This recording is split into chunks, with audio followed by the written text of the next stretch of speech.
What's up, everyone? This is one of my nightly divination readings that I'm doing. I felt really drawn to do the Lucifer Tarot today by Ingvar Babushka. I don't know, it's just been calling to me. But basically, what I'm going to do is I'm going to do the simple uh, pentagram layout. So it's like your basic common and simple pentagram with 5 card draws. So pretty much for any common question. So let's get to the reading. The first thing that we're going to address is the core of the issue, and so what's at play right now, the core of the issue. Alright, sorry, that wasn't a very good shuffle. I'll do 3.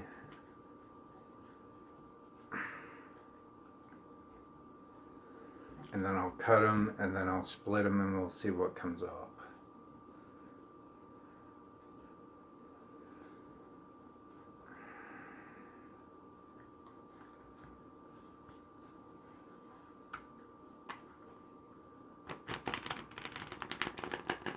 As you know, as some of you may know, I'm not a demonologist. I'm not a Luciferian.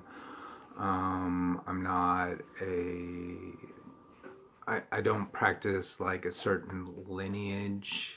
What I do is kind of more like chaos magic, that I deal with more Eastern like forms of mysticism, but I also incorporate Western concepts, like for instance the Lucifer Tarot. So I mean, that's why you'll see me use this booklet a lot during the reading, because I am not well versed. I'm a student of demonology and Luciferianism and Satanism, or whatever you want to call it.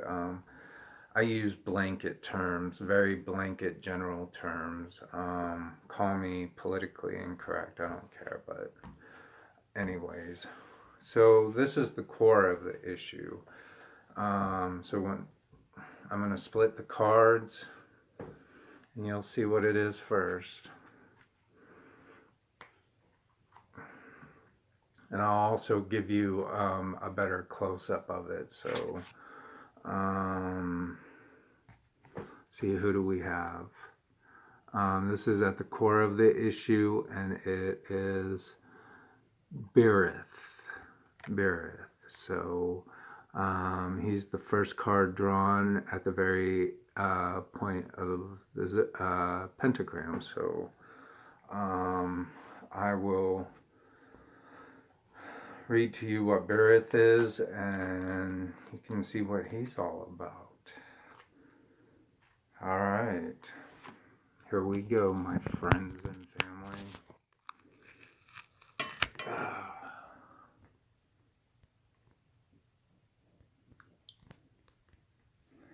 Alright, so Birith is at the very end point. Let's see. Try to hold this so that you guys can see it better. There we go. So Arcana 19, Birith, the 19th Lord of Darkness. Birith, ruler of 85 legions of hell spirits, is one of the highest dukes of the Western Hemisphere. Not only he is considered the father of alchemy, he is also a first-class clairvoyant, a feature of his praise by magic art practitioners. The Duke helps his followers conceal the truth and distract people's thoughts. He manifests himself in the form of a reigning warrior riding his golden red horse. On his head lies a beautiful golden crown with rare gems. A sorcerer may gain considerable fame and power if he makes use of the Tusade, a special magical ring during the summoning ceremony. But this is possible only if the Tusade bears a unique sacral symbol and is produced from the equal mixing of gold and silver when the sun is in the Aries and the moon is in the Sagittarius. Astrology 1 through 5 degree of Cancer parentheses 20-24.06 parentheses time of day 6 o'clock to 6:20. Keyword disappointment. Place of manifestation battle sites. Words of power grossi, hatania, yoga, jaye. Magical characteristics predictions. Predictive properties. The corn is extremely disappointed. Time has been wasted without any results. A shift of perceptual standpoint is due. So I'm going to reread the predictive properties again. The corn is extremely disappointed. Time has been wasted without any results. A shift of perceptual standpoint is due. And that's for the core of the issue, and it would be the first card that we drew. So right here would be, let's see if I can get this to, all right. So this is the bottom point, the first card. So as of that, that's the core of the issue at hand right now. So time is wasted. I'm sure anyone can feel like that in their life, like, working your ass off for nothing, and not getting any results or anything of value in life. So that's the core of the issue. So all right, let's see. All right, and so the next thing that we're going to address is the current negative factor. All right, so it's the current negative factor. I'll shift the cards, or I'll shuffle the cards once. I'll cut them, and then I'll break them.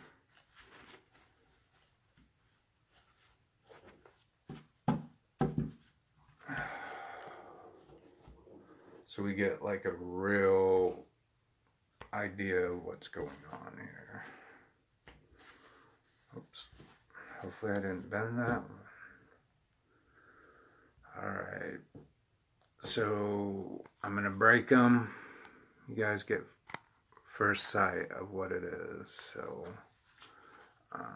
who do we have? The current negative factor that is affecting the quorant.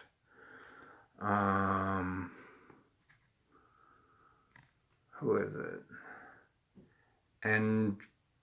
Andromalius. Andromalius is the current negative factor that is affecting this reading. So that's Arcana number 6. All right. Let's give you guys a close-up of that. And instead of my ugly mug, all right, here we go. I'm going to move these over here for a second. All right, Andromalius. Arcana number 6, Andromalius. The sixth Lord of Darkness. Andromalius bears the title of Duke and Earl, and he commands more than 36 legions of hell spirits. When being summoned, he appears as a very tall black man holding a snake in his left hand. He don't look it, but anyways, his area of responsibility is money management and politics on Earth. Andromalius can bring back lost or stolen money and other belongings, settle issues, of unrecovered debts. He is also able to help people find, win, and earn money, as well as nullify any plotting against the holder of his seal. Astrology 26 through 30 degrees of Aries, parentheses 16-20.04 parentheses, time of day 1:40 to 2 o'clock. Key word trial, place of manifestation, places replete with people at daytime.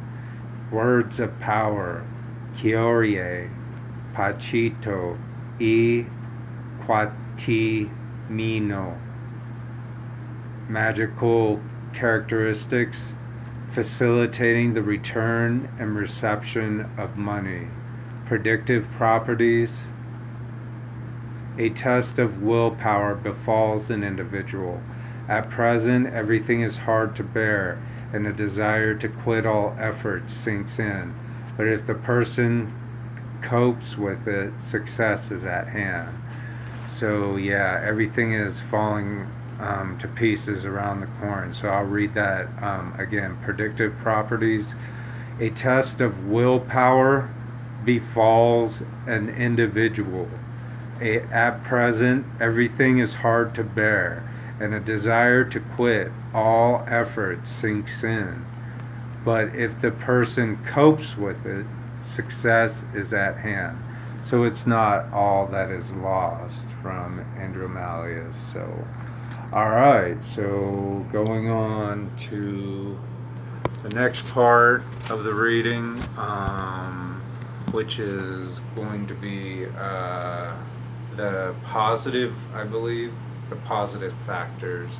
So the positive factor, sorry, this side, it went this side, but I'll have to change that. Wrong side, just right thing, but that's the negative factor, alright?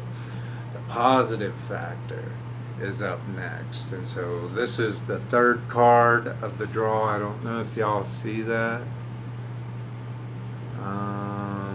Alright, anyways, let's get that done.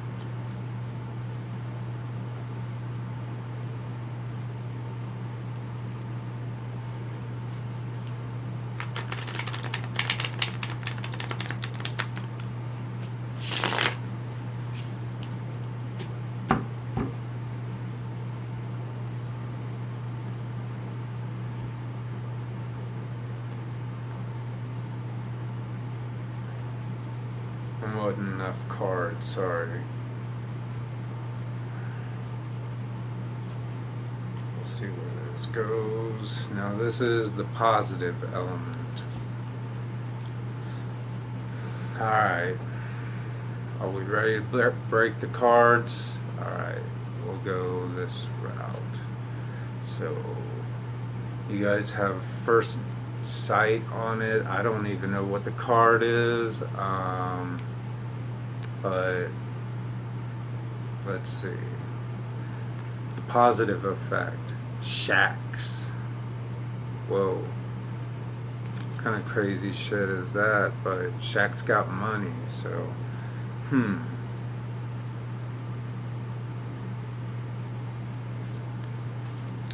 Anyway, Shaq's is the positive, and that's number 60.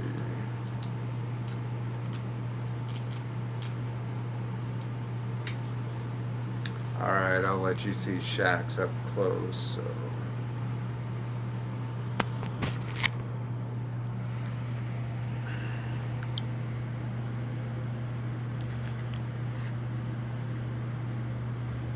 Arcana number 60. Shax, the 60th Lord of Darkness. Shax, ruler of 86 legions of demons, bears the title of Marquia Emperor Andromelia. 6th Palace. He is to be summoned when the Sun and Mercury are in the same house of the Earth Triangle. This demon's powers are strong and diverse. He ruins love affairs between men and women. He turns people deaf, blind, or dumb.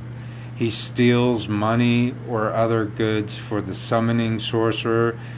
He indicates the way to hidden or stolen goods, and he can provide the sorcerer with the right contact.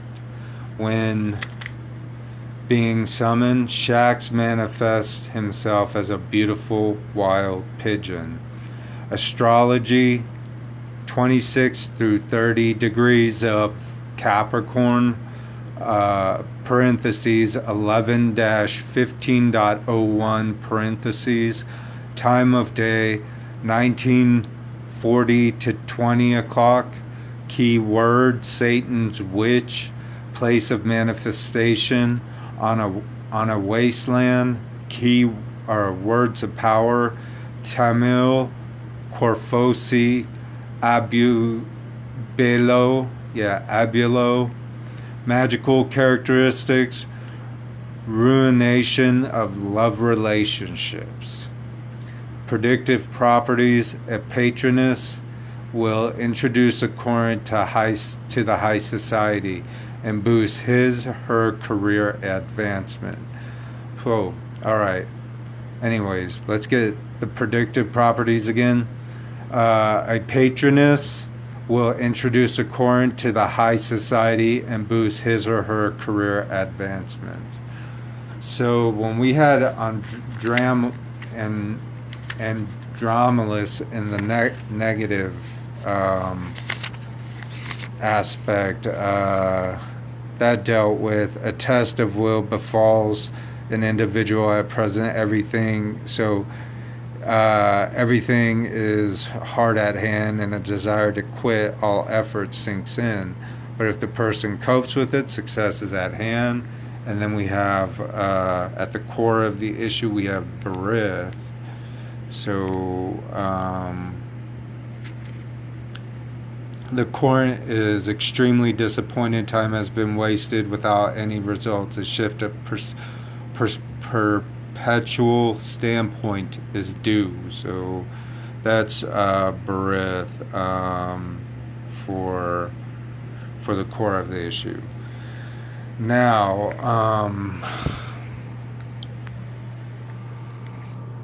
we're going on to the nearest future. So this is the drawing of the nearest future card.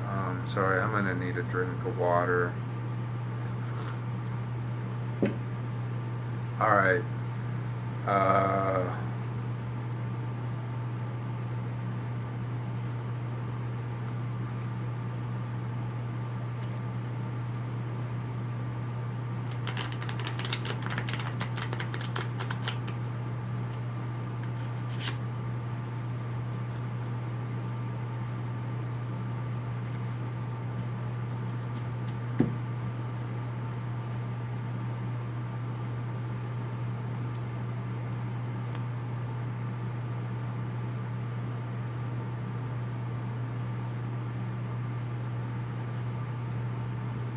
All right.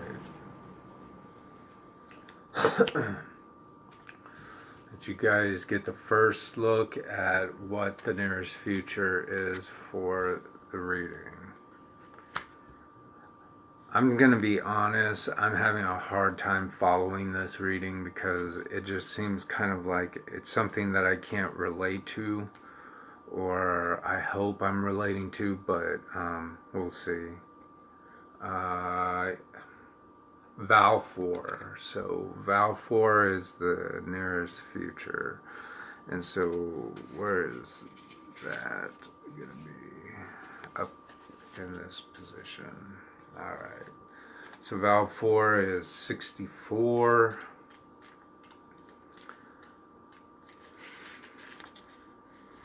Alright. Let you guys see this card.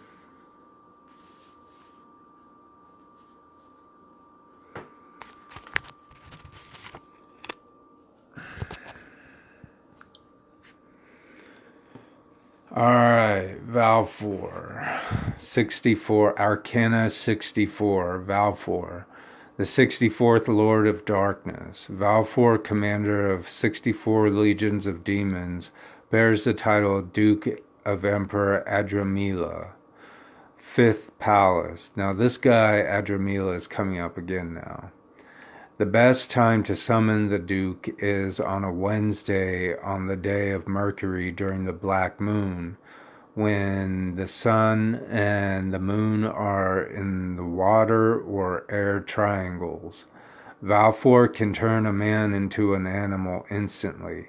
He patronizes thieves, manifests himself as a multi-headed lion. So that's like my mom's dog, Doc Dottie. I call him Doc Dottie. Her little Bichon Frise. Astrology 16 through 20 degrees of Aquarius, parentheses 31.01-04.02 parentheses, time of day 21 to 21:20,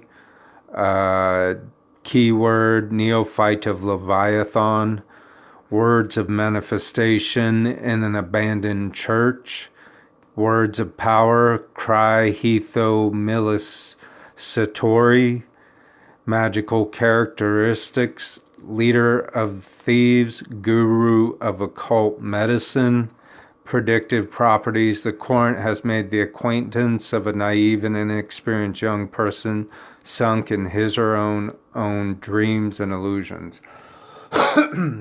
Excuse me. Okay, once again, the predictive properties. The Court has made the acquaintance of a naive and inexperienced young person sunk in his or her own dreams and illusions. So that's the nearest future. Huh. Alright.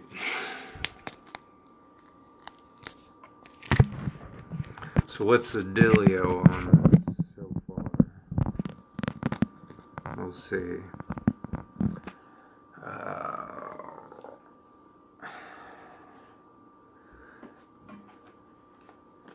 This is the outcome card, so this is the final resulting card. It's in the fifth position of the pentagram, and this is the result and outcome and everything. I feel like I'm following it, and then I don't know if I'm following it. I can give you my speculation on everything at the end, but I'm just going to read the cards for what they say right now.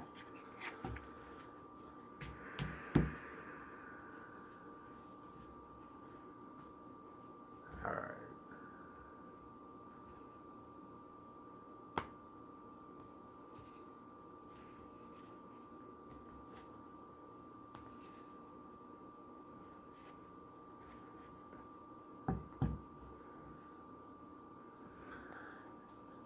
And we're going to break the cards right here. Alright. Who do we have?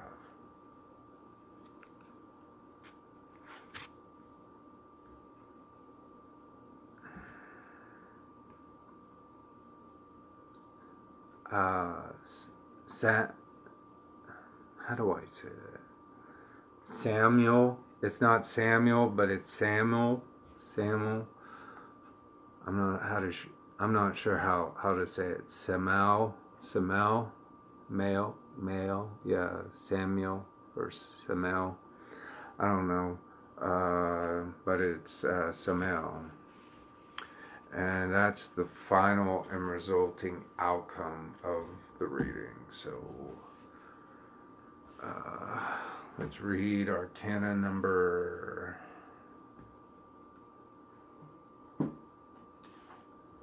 92. Fingers crossed. It was going so well until shit. No, let's hope not. All right, Samuel. Number 92.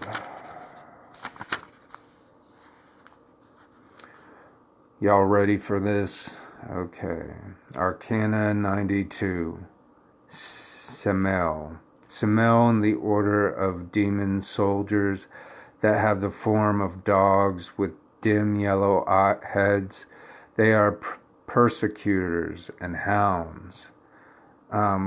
Purpose to protect the premise of the sixth palace. Connotation, poison of God. Initial level, adept. Infernal zone. Erekva, magical characteristics, attracting money and material goods. Prediction, trade. Abetting sorcerers to cheat, deceive, and delude.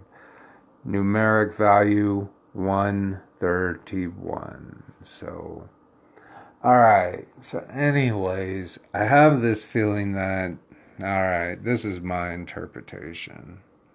I'm going to have to give this, wait a second. You know what I'm going to do? I'm going to show you guys this instead. Alright. We had Birith, and he's the core of the issue. And he deals with everything kind of like falling, I think it's everything's kind of like falling apart in the Corint's life right now. And everything's kind of been a disappointment in ways. So I can really relate to that. You know, I've busted my hump in a lot of areas of my life, and I've never seen results in them. Apparently, I wasn't good enough, and, you know, shit. But, you know, I guess I learned whatever I had to learn from that experience. But a shift of perceptual standpoint is due. So I can see both the pros and cons of any experience that I may have had in the past. Now, this is the negative factor that's influencing it, because we're doing kind of like a recap. So, and this is dealing with the predictive properties is Andromalius. A test of willpower befalls an individual at present. Everything is hard to bear, and a desire to quit all effort sinks in. But if the person copes with it, success is at hand. So, you know, he's, just keep trudging along. You know, that's what it says. Even though everything's turned to shit, you know, you get, yeah. You just got to keep coping with it, and success will eventually be yours. And then we have, in the positive aspect of it, we have a patroness will introduce the Court to the high society and boost her career advancement. So whatever this person is, the Court is dealing with, the positive aspect that is to bloom from all the trials and tribulations, that some type of advancement in life, in society, is awaiting the Court. And then we go up to 64, which I just feel is kind of out of place in the reading. You know, it just feels kind of not, with Val 4 in there, like it doesn't really belong, but we'll read it anyways. The Court has made the acquaintance of a naive and inexperienced young person and sunk in his or her own dreams and illusions. So that's the predictive properties, and the most important aspect of who